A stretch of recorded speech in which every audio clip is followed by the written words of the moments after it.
कहते सर कि हानिया जी कभी कुछ कर ही नहीं सकती है, वो गलत है ही नहीं। प्रूफ क्या है आपके पास? मिल गया प्रूफ सर। मेहर कर रही है हानिया पे गुस्सा, यहाँ पर भाई ऑफिस में आ जाती है और उसको लगता है कि चेक वगैरह साइन कर रही है, सारा पैसा निकाल के ले जाएगी। और यही होता है यहाँ पर जो मुन्नी होती है ना, वो किसी तरीके से चेक पर 50 लाख लिख देती है और उसको ने हमारी जिंदगी बर्बाद कर दी है, हमारी खुशियाँ छीन ली है सर अब उसने।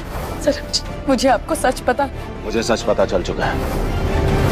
लगता है कि अब ये साइन कर देगी तो उसके अकाउंट में चले जाएंगे, लेकिन यहाँ पर मेहर आ जाती है और मेहर ना हानिया के ऊपर इल्जाम लगा देती है कि तू देख यहाँ पर 50 लाख रुपए निकाल रही थी और ये तेरी राइटिंग है। और यहाँ पर हानिया भाई मानने को तैयार ही नहीं है और हानिया क्या करती है, एक ब्लैंक पेपर पे साइन करके दे देती है कि ये ले, सारी प्रॉपर्टी, सारे पैसे, सब कुछ तू रख ले, मुझे कुछ भी नहीं चाहिए। अब ये सोचकर मुन्नी को बहुत गुस्सा आता है कि भाई ये क्या किया है इसने, मेरे को तो कनाडा वगैरह जाना था, मैंने तो शादी इसलिए की थी कि भाई मुझे पैसा चाहिए था। और वहीं पर ना वो आसमा को फोन कर देती है और आसमा से यहाँ 15 लाख रुपए की डिमांड करती है। आसमा से बोलती है कि भाई आपने कुछ भी नहीं दिया, यहाँ पर मेरे रिश्तेदार, सारे पड़ोसी सब पूछ रहे कि भाई आपके इतने बड़े ससुराल वाले हैं, इतने पैसे वाले हैं, उनके यहाँ से तो कुछ भी नहीं आया आपको। और यहाँ पर वो बोलती है कि आप मुझे 15 लाख रुपए भिजवाओ। आसमा बोलती है कि ठीक है मैं आपको बताती हूँ।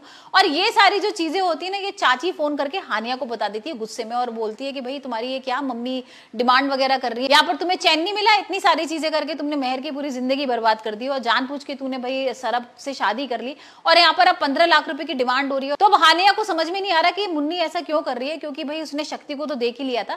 अब वो इंसान को ढूंढ रही थी भाई जो शक्ति के संग उस दिन बात कर रहा था और वो घर में ही है, उसी वजह से तो उसने डाइवोर्स पे साइन भी नहीं किए।